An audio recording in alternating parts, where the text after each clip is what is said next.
सो fighting होती क्या है, आज भी कई सारे लोगों को बेसिक कंसेप्ट नहीं पता है। तो आज इस वीडियो में हम ये मान के चलेंगे कि आप लोगों को शायद बेसिक्स भी सीखने हैं और हम बिल्कुल बेसिक लेवल से जाएंगे, क्योंकि अब जो आने वाली वीडियोस हैं वो बहुत तेजी से रियांश आपको बहुत एडवांस कंसेप्ट देने वाले हैं। सो एडवांस सीखने से पहले एक बार बेसिक्स क्लियर होने बहुत जरूरी है। सो आइए ऑप्शंस को समझते हैं। देखिए होता क्या है कि हम सिंपली सबसे पहले हमने बचपन से सुना है कि लोग स्टॉक्स खरीदते हैं। तो आपने सुना होगा किसी ने रिलायंस खरीदा, टाटा खरीदा, आपने आईटीसी खरीदा, आपने बजाज खरीदा, आपने टीवीएस मोटर खरीदा, आपने एमआरएफ खरीदा, आपने पिडिलाइट खरीदा, आपने बहुत सारे स्टॉक्स खरीद लिए। तो स्टॉक्स क्या हमेशा बढ़ते हैं? आप मुझे बताइए क्या स्टॉक्स हमेशा बढ़ते हैं? क्योंकि आपने अगर खरीदा है, बाय करा है, तो आपको प्रॉफिट सिर्फ तभी होगा जब वो स्टॉक ऊपर जाएगा। बट आपने ये भी सुना होगा कि यार स्टॉक मार्केट करेक्ट हो गई, करेक्शन आ गया, ऐसा होगा कि शेयर बाजार डूब ही गया, टूट गया, स्टॉक्स टूट गए, तो उस टाइम पे क्या, तो आपको लग रहा है कि यार यहां पे नुकसान हो जाता है। ऐसा हो सकता है ना कि अगर हमने पैसा लगाया तो हमारा कभी नुकसान भी हो सकता है। सो इस नुकसान का प्रोटेक्शन क्या है हमारे पास, इसका प्रोटेक्शन समझना बहुत जरूरी है। सो जो ऑप्शंस की आज लोग बात करते हैं, तो ऑप्शंस आए क्यों थे? सबसे पहले आए थे हेजिंग के लिए। आज आप और मैं 1 लाख, 2 लाख, 3 लाख, 10 लाख, 1 करोड़, 2 करोड़, 10 करोड़ का कोई स्टॉक खरीद लेंगे, बट हमारी लिमिट आ जाएगी उसके बाद। पर आप सोचिए हमारे जैसे कितने सारे लोग हैं जो SIPs के थ्रू इन्वेस्टमेंट करते हैं। आप लगातार हर महीने SIPs कर रहे हैं। सो रियांश, मार्केट में हेज फंड्स हैं जो लोगों का पैसा मैनेज कर रहे हैं। अब हम हेज फंड को हेज फंड बोलते क्यों हैं? क्योंकि मार्केट में वो पैसा तो डाल रहे हैं, बट आपके पैसे के अगेंस्ट वो हेजिंग रखते हैं। करेक्ट। कि अगर मार्केट डूब भी गई, टूट भी गई, किसी दिन तो होगा ना कि किसी दिन तो मार्केट टूटेगी, क्रैश करेगी। सो क्रैश वाली सिचुएशन में भी आप लोगों का नुकसान ना हो, तो वो हेजिंग क्या होती है, आइए आज उसे समझते हैं। अगर कोई इंसान ट्रेड करता है तो ऑप्शंस के अंदर आपके पास 2 ऑप्शन है, एक कॉल ऑप्शन है, एक पुट ऑप्शन है।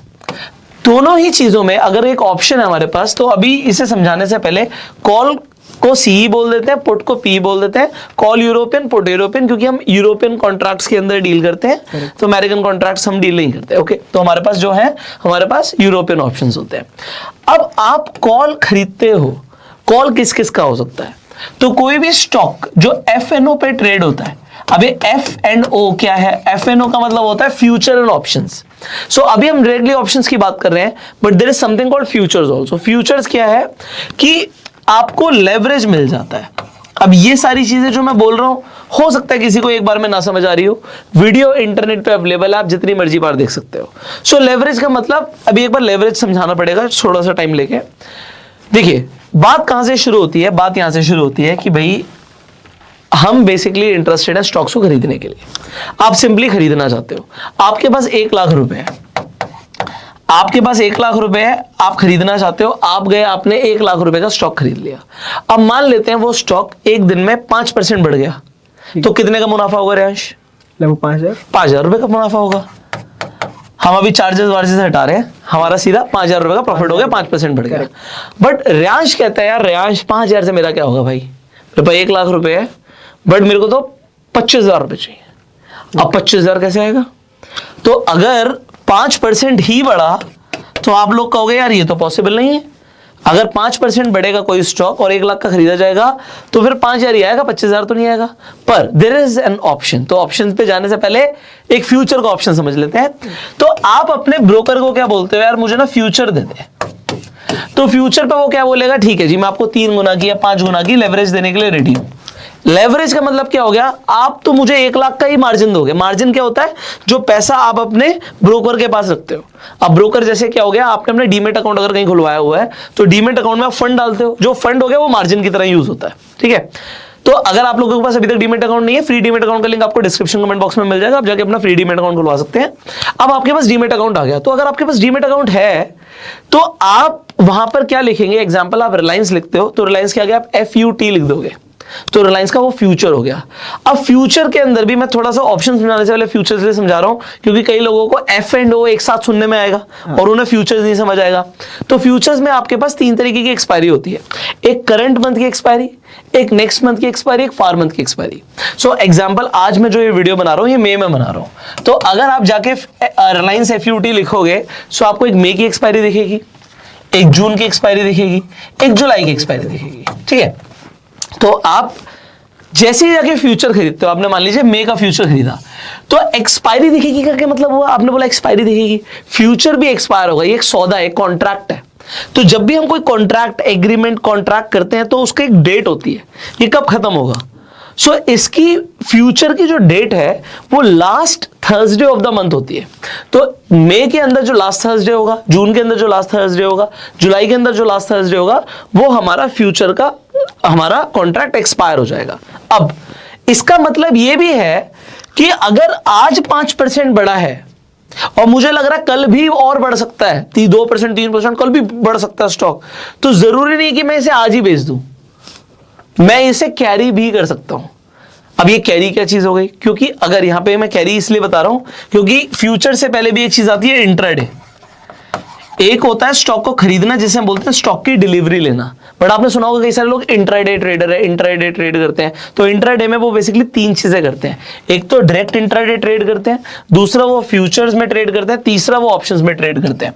तो ये इंट्राडे क्या होता है? इंट्राडे मतलब सेम डे खरीदना है, सेम डे बेचना है। बट अब इंट्राडे कैसे मिलेगा? आप जब कोई भी स्टॉक खरीदने जाते हो, सिंपली रिलायंस खरीदने जाते हो 1 लाख रुपए का, आपका ब्रोकर आपको ऑप्शन देता है कि आपको ये स्टॉक डिलीवरी में खरीदना है, इंट्राडे में खरीदना है। जैसे ही आप इंट्राडे में खरीदने जाओगे तो वो आपको लेवरेज दे देगा, वो आपको 3 गुना 5 गुना डिपेंडिंग ऑन द ब्रोकर आपको लेवरेज दे देगा। अब यहां पर इंट्राडे में एक चीज और आती है, अगर आपको लग रहा है यार ये स्टॉक आज 5% गिर सकता है, एग्जाम्पल आज मैं ये वीडियो बना रहा हूं, कल अगर आप लोगों ने देखा तो 5% से ज्यादा HDFC बैंक गिर गया। अब मान लो आपकी एनालिसिस ये कह रही थी यार HDFC बैंक गिर सकता है और 5% गिर सकता है, और आपके पास 1 लाख रुपए था बट आपको 25,000 कमाना था, तो यहां पर आपने क्या किया? आपने इंट्राडे में ट्रेड मार दिया, 1 लाख रुपए का ट्रेड मारा।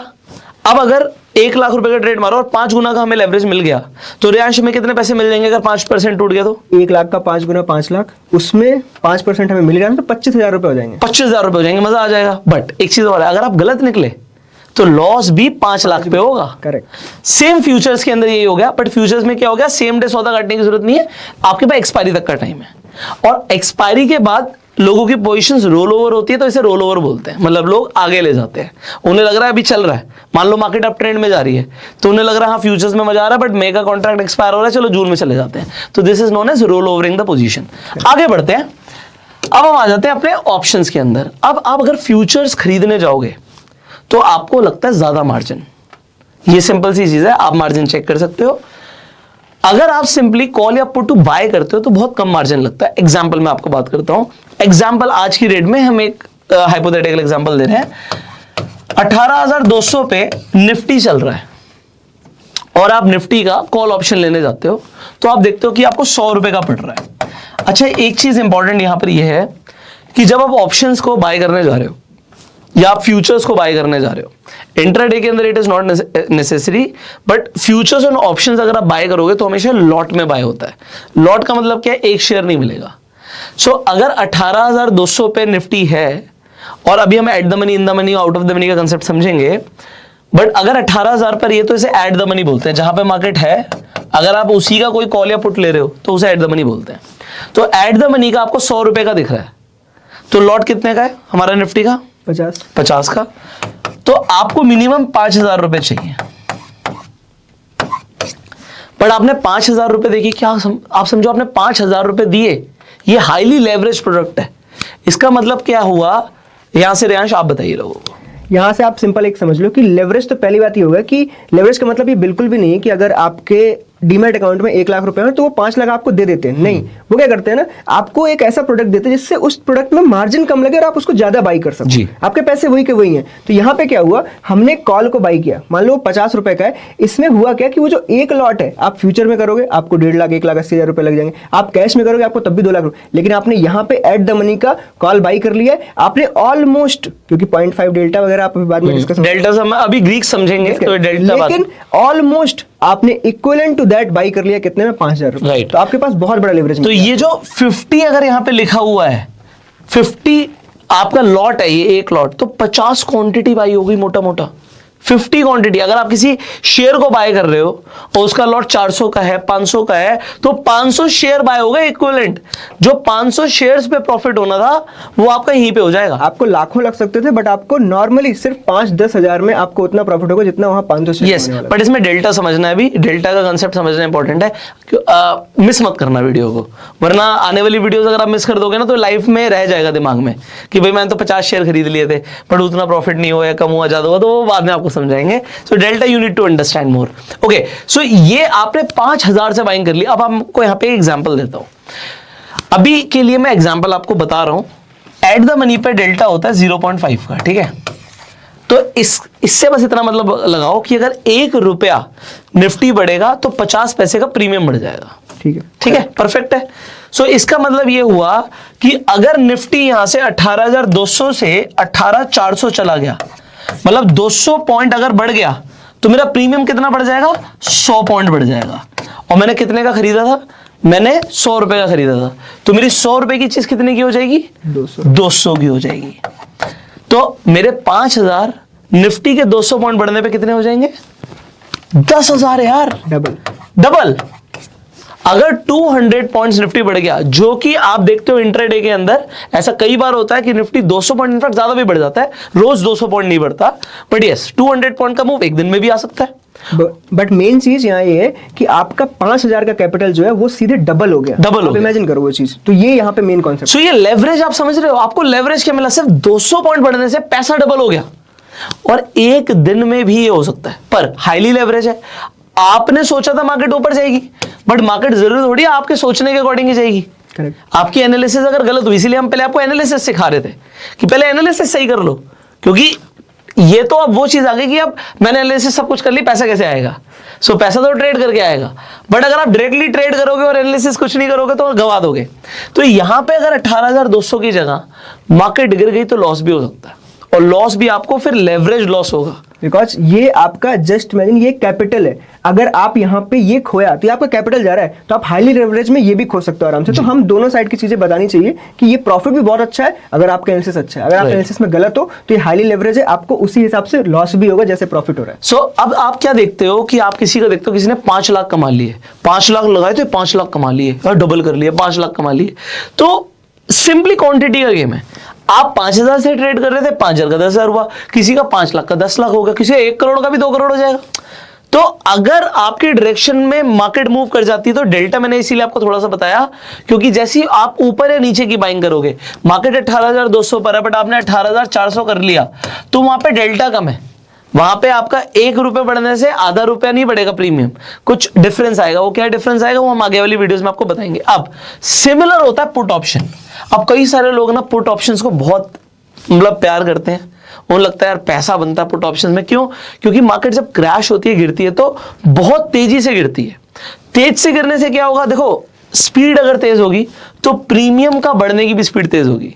सो सेम बात है कि आपने 18,200 का पुट ऑप्शन भी खरीदा 100 रुपए में, और यहां से मार्केट 200 पॉइंट गिर गई, तो ये भी अगर आपने इंटू 50 5,000 रुपए लगाए थे तो ये कितना हो जाएगा, 5,000, ये भी 10,000 हो जाएगा अगर मार्केट यहां से 200 पॉइंट गिर गई, क्योंकि ये भी आपने एट द मनी खरीदा था। अभी हम डेल्टा को 0.5 जो एग्जैक्ट है वो कैलकुलेशन लेके चल रहे हैं। सो ये 5-5 हजार की बात नहीं है, किसी के पास कैपिटल ज्यादा हो सकता है, किसी के पास कम हो सकता है। पर अब आते हैं मजे की बात पे। मजे की बात क्या है, किसी ने बाय किया तो किसी ने सेल भी किया। अगर आपने कॉल ऑप्शन खरीदा है, आपने बाय किया है, तो मार्केट में क्या होता है, option trading is a zero sum game. आपकी जेब में अगर पैसा जाएगा तो किसी की जेब से निकलेगा, और किसी की जेब में अगर पैसा आ रहा है तो आप समझो किसी का नुकसान हो रहा है। तो जिस दिन भाई साहब आप प्रॉफिट कर रहे हो, किसी का नुकसान हुआ है। तो आपने ये समझना है कि it is a zero sum game. Market में बायर्स भी हैं, सेलर्स भी हैं। आपने बाय किया था जब आपको लग रहा था मार्केट बढ़ेगी, बट किसी को लग रहा था मार्केट गिरेगी। तो सेलर को लग रहा था मार्केट गिरेगी, इसलिए उसने सेल किया था कॉल ऑप्शन। सेलिंग का गेम एक बार में देखे यार, मैं आपको क्लियरली बता रहा हूं, कई सारे लोग होंगे, बिगनर होंगे, उन्हें एक बार में नहीं समझ आ रहा होगा, बट पैसा बनाना है तो ये सीखना ही पड़ेगा। आप ये नहीं बोल सकते मैं तो सिर्फ बायर ही हूं या मैं तो सिर्फ सेलर ही हूं। आप अपॉर्चुनिस्ट बनो। कभी अपॉर्चुनिटी आएगी, आपको लगेगा ये यहां से एक वॉलेटाइल मूव आ सकता है और उस वॉलेटाइल मूव में आपको बाइंग में अच्छा प्रॉफिट बन सकता है, तो बाइंग करोगे। और आपको लग रहा है यार मार्केट तो यार साइडवेज है, एक रेंज बाउंड मार्केट है, रेंज बाउंड मार्केट में आप सेलिंग की स्ट्रैटेजी लगा के पैसा बनाओगे। पैसा कमाना है आपको, इससे मतलब नहीं है कि बाइंग से पैसा आएगा या सेलिंग से पैसा आएगा, क्योंकि पैसे का रंग तो एक ही है भाई। करेक्ट। आपको ये नहीं देखना कि पैसा अलग है, पैसा तो बाइंग से बने, सेलिंग से बने। आपको ये समझना है कि अभी कौन सी स्ट्रैटेजी फिट होगी।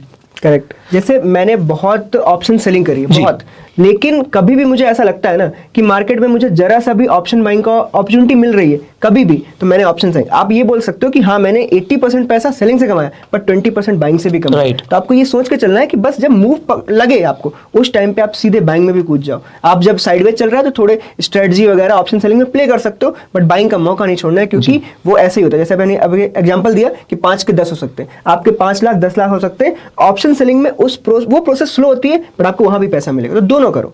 मैंने हाल ही में ना क्रिकेट खेलना शुरू किया, तो जब हम पहले गली क्रिकेट खेलते थे तो हमारा क्या होता था कि हर बॉल पे ना मारना भी सीधा ही है, इधर उधर तो मारने नहीं होता था, मारना भी सीधा ही है, और हर बॉल पे या तो चौका जाए छक्का जाए।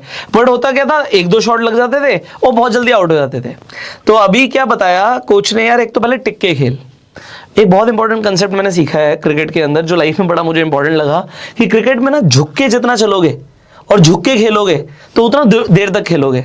कई लोग क्या करते हैं, मार्केट से पैसा कमा लेते हैं ना, तो उनमें ईगो आ जाता है, उनकी रीढ़ की हड्डी सीधी हो जाती है। आप देखना कोई भी क्रिकेटर कभी रीढ़ की हड्डी जिसकी सीधी हो, अच्छे शॉट्स मार पाता है। बिल्कुल। वो झुक के चलना जरूरी है, मार्केट में भी झुक के चलना जरूरी है। और दूसरा यहाँ पे कंसेप्ट मैंने क्या समझा, एक टाइमिंग बहुत इंपॉर्टेंट है, जो मुझे क्रिकेट और स्टॉक मार्केट में बड़ा जबरदस्त कंसेप्ट समझ आया। एक टाइमिंग, क्योंकि टाइमिंग वाला जो शॉट होता है ना, उस पर अच्छे रन बनते हैं। दूसरी चीज, हर बॉल पे छक्का नहीं मारना भाई। गुड लेंथ की बॉल आ रही है, अब बॉल को अगर जज कर पा रहे हो तो जरूरी नहीं है कोई शॉट मारना है, आप डिफेंस और ड्राइव भी कर सकते हो। इसका मतलब क्या है, इसका मतलब यह है छक्के वाली बॉल आएगी, कोई ना कोई बॉलर कभी ना कभी गलत बॉल डालेगा, वो ऊपर की तरफ डालेगा, फुल टॉस भी खिलाएगा, उस पर आप बाइंग करो। उसी वक्त आप आउट ऑफ द मनी भी बाय करके उस वक्त पैसा कमाओगे। कुछ भी कर सकते हो, out of the money, in the money, at the money, कुछ भी करो, लेकिन 4 और 6 कम मारो। आप इनिंग्स में टिक के रहो। आपको 100 मारने, सेंचुरी मारने से मतलब है, 6 बॉल पे 6 छक्के पहले दिन नहीं लगाने। आप टुक से भी नहीं कर सकते। हाँ। ये भी टुक करते रहोगे, आप बॉल खा रहे हो, फालतू में टाइम वेस्ट हो रहा है। आपको 4 और 6 और टुक दोनों का एक बैलेंस बनाना है। जब बैलेंस बनेगा तो 100 अपने आप हो जाएगा। राइट। आप ये भी सुनते होंगे, कई बार लोग बोलते हैं रनिंग बिटवीन द विकेट्स बहुत अच्छा कर रहे हैं, रन ले रहे हैं, अच्छी क्रिकेट खेल रहे हैं। इसका मतलब क्या है कि यार जब धीरे धीरे भी पैसा बना रहे हैं ना, तो पैसा बना रहे हैं। इसका मतलब ये नहीं यार हम रोज ही लाखों करोड़ों रुपए कमाने हैं। It is not possible. ये भी मैं आपको बता रहा हूं, पॉसिबल भी नहीं है। कोई अगर मुझे ये बोलता है ना कि मैं रोज इतना ही कमाता हूं, नॉट पॉसिबल भाई। रोज मार्केट अपॉर्चुनिटी नहीं देती। सो जस्ट लर्न कब क्या करना है, पैसा बन जाएगा। मेरा ये मानना है। अब आप लोगों को क्या मानना है, आप कमेंट्स में बता सकते हो। सिमिलरली मैंने आपको पुट ऑप्शंस के लिए भी बताया। सो लोग पुट ऑप्शन कब बाय करते हैं, जब उन्हें लगता है मार्केट गिरेगी, और सेल कौन करता है पुट ऑप्शन, जिसे लगता है मार्केट ऊपर जाएगी। तो आपको बायर और सेलर ये कॉन्सेप्ट समझना है, क्योंकि आने वाली वीडियोस में ना हम क्या करेंगे, हम बाइंग और सेलिंग दोनों एक साथ करेंगे। अब आप कहोगे यार बाय भी कर लिया सेल भी कर लिया, नहीं, वो स्ट्रैटेजीज है। आप 4-4 लेग बना रहे होगे। 4-4 लेग मतलब क्या हो गया, देखो अभी मैंने बस आपको एक at the money, in the money, out of the money का कंसेप्ट नहीं बताया। इसके ऊपर हमने डिटेल में वीडियो भी बना रखी है, आई बटन पे लिंक है, बट जस्ट एक सिंपल सा एग्जांपल यहां पर आपको दे देता हूं। सो यहां पर हमने ऑप्शन चेन खोल दी है। अब एनएससी की वेबसाइट पर जाके आपको ऑप्शन चेन दिखती है। अब एनएससी की वेबसाइट क्यों, क्योंकि जो निफ्टी की ऑप्शन चेन जो मैंने खोली हुई है, निफ्टी एनएससी का प्रोडक्ट है। सिमिलरली सेंसेक्स बीएससी का प्रोडक्ट है, बैंक निफ्टी एनएससी का प्रोडक्ट है। अब बीएससी भी अपना बैंकिंग इंडेक्स लेकर आ रहा है। सो ऑप्शंस आप दोनों में कर पाओगे। अब सेंसेक्स का भी अगर आप 15 मई से देखोगे, आप हो सकता है इस वीडियो को बाद में देख रहे हो, सो 15 मई से सेंसेक्स की भी ऑप्शंस आपको लाइव मिल जाएंगे, आप उसमें भी ट्रेड कर सकते हो। बट ट्रेडिंग करने का कॉन्सेप्ट सेम रहेगा, in the money, at the money, out of the money same रहेगा। ऑप्शंस के जो कॉन्सेप्ट आप समझ रहे हो ये सेम रहेंगे। सो यहाँ से हम कंटिन्यू करते हैं। तो हम ना इसको थोड़ा सिंपल भाषा में at the money, in the money और आउट ऑफ द मनी को समझते हैं, बिल्कुल रॉ लैंग्वेज में। आप देखोगे राइट हैंड साइड में आपके पास पुट्स है, हमने बाइंग का कॉन्सेप्ट, सेलिंग का कॉन्सेप्ट समझ लिया, ठीक है। यहां पे आपका लेफ्ट में कॉल्स है। आप सिंपल समझो, आप कॉल बाई कब करते हो? हम कॉल बाई कब करते हैं? जब हमें लगता है कि मार्केट में कोई ऊपर का लेवल आने वाला है, ठीक है। तो आप ये समझो कि अगर मार्केट में हमने 18,200 बाई किया या 18,300 बाई किया, मार्केट अगर ऑलरेडी वहां तक नहीं पहुंची है तो ये सारे options out of the money कहलाएंगे। मतलब आउट ऑफ द मनी वो ऑप्शंस होते हैं जो आएगा, मार्केट वहां पे पहुंचेगा, वो सारे ऑप्शंस कॉल साइड में आउट ऑफ द मनी कहलाते हैं। जहां पे मार्केट ऑलरेडी पहुंच गया, जैसे मार्केट यहां पे आपको दिख रहा है कि 1850 या 1800 के बीच में, मतलब यहां पे मार्केट पहुंच चुका है। तो जहां पे मार्केट पहुंच चुका है उसको हम एट द मनी कहते हैं। और जिस एरिया को मार्केट ऑलरेडी क्रॉस कर चुका है, जैसे कि इसके नीचे के सारे कॉल ऑप्शन, ये सारे के सारे जहां पे मार्केट पहुंच चुका है वो इन द मनी कहलाता है। इसी का जस्ट अपोजिट आप कर दोगे अगर पुट में भी सेम बाइंग के थॉट से जाओ कि मैं पुट कब बाई करता हूं? जब मार्केट गिरेगी। तो अगर मार्केट अभी 1800 पे चल रही है और मैंने लगभग 17,900 का पुट बाई किया है, ये पुट क्या कहलाएगा? आउट ऑफ द मनी, क्योंकि 17,900 पे मार्केट को आना पड़ेगा तब ये एट द मनी पहुंचेगा। तो सिंपल ये आप समझ लो कि बाइंग के कॉन्सेप्ट से देखोगे तो आपको ज्यादा आसान लगेगा। कॉल में और पुट में कोई यहां पे फर्क नहीं है। इसका इन द मनी क्या कहलाएगा? जहां पे मार्केट ऑलरेडी घुस चुकी है, अंदर जा चुकी है, जैसे कि 18,200 के नीचे चल रही है मार्केट, 300 के नीचे चल रही है। और एट द मनी तो दोनों का सेम है। एट द मनी में एक कंफ्यूजन कई बार लोगों को होती है, क्योंकि यहाँ पे डबल स्ट्राइक्स होती है, क्योंकि 50 का डिवीजन है, मतलब 18,050, 18,100 का डिवीजन होता है अपने निफ्टी में। तो इसमें क्या होता है, कई बार मार्केट समझ लो 18,065 पे, तो कई बार आपको ये दोनों एट द मनी दिखते हैं कई जगहों पे। कई जगह पे 1800 होगा, कई जगह पे 1850 होगा। इट्स वेंडर डिटेल्स, क्योंकि कई बार डेटा हम किसी वेंडर से खरीदते हैं तो कंफ्यूजन क्रिएट होता है। And that is 100% okay, because 18,065 है तो 65 है, मतलब 50 से ऊपर निकल गई, बट 50 के आसपास है और फिर वो 100 के भी आसपास है। तो आपको ये समझना है कि वो उसके आसपास है, तो दोनों को आप एट द मनी कंसीडर कर सकते हो। यहाँ पर आपको बस याद रखने के लिए मैं ये पहले भी बता चुका हूँ, ये जो येलो है मैं इसे क्रीम कहता हूँ और इसे मैं छाछ कहता हूँ। तो क्रीम महंगी होती है, छाछ महंगी होती है। करेक्ट, आप बताओ। क्रीम महंगी होती है यार, ये तो सिंपल सी बात है। सो जितने भी इन द मनी के ऑप्शंस हैं वो सारे महंगे होंगे, आउट ऑफ द मनी के सारे सस्ते होंगे। सो जो लोग कहते हैं ना सस्ता खरीदना है, वो जाके छाछ खरीद लेते हैं, बट एक्चुअली में छाछ की वैल्यू हमेशा कमी रहेगी, मक्खन की वैल्यू हमेशा ज्यादा रहेगी। सो ये जो मक्खन दिख रहा है आपको वो येलो कलर का दिख रहा है। इसलिए आजकल बोलते हैं कि जब आप ऑप्शन बाइंग करो ना, तो एट द मनी ये थोड़ा सा इन द मनी में करो, जिससे आपको ज्यादा रिटर्न मिले। आप आउट ऑफ द मनी में हो और अगर मार्केट ने अच्छा मूव नहीं किया तो कई बार मार्केट क्या पता वहां तक ना पहुंचे बिफोर एक्सपायरी, तो आपको यहाँ पे प्रॉब्लम होगी, आपको प्रॉफिट नहीं होगा। इसीलिए जो क्रीम एरिया है इसी में ज्यादा माल बनेगा। राइट। सो आई होप आपको यहाँ पर ऑप्शन चेन भी समझ आ गया होगा। ऑप्शन चेन में अभी ऑप्शन चेन पूरा नहीं समझ आया आपको, मैं यहाँ पे बता दूं, क्योंकि अभी OI वॉल्यूम ये क्या होता है, आईवी क्या होता है, ये सब अभी सीखना बाकी है। पर I hope options as a basic आपको समझ आ गए होंगे।